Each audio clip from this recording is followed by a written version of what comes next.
তো গাইস, আসসালামু আলাইকুম সবাইকে। আশা করি ভালো আছেন সবাই। আলহামদুলিল্লাহ আমিও ভালো আছি। তো আমার বাইকটা একটা সমস্যা দেখা দিচ্ছে যে আমি বামের ইন্ডিকেটরে লাইট দিলাম, ডানেরটা দিলাম, বাট কোথাও লাইট জ্বলতেছে না। এবং কি সামনে যে হেডলাইট বা মিটারের লাইন লাইট জ্বলছে সাদা কালো, বাট কোনো লাইটের কোনো ফাংশন নাই। কি হয়েছে বাইকে কিছু বুঝতে পারতেছি না।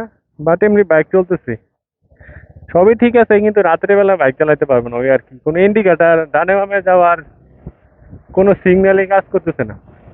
তো এই জন্য বাসা থেকে বের হইলাম, মেকারের কাছে যাচ্ছি।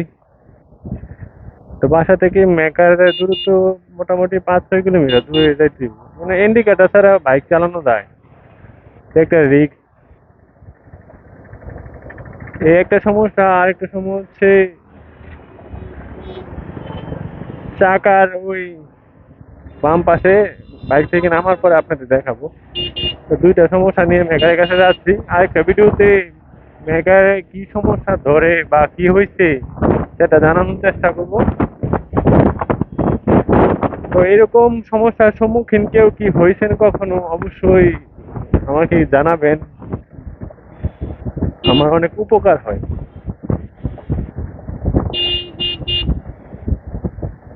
তো সবাই ভালো থাকবেন, ভিডিওটা এ পর্যন্তই। আল্লাহ হাফেজ।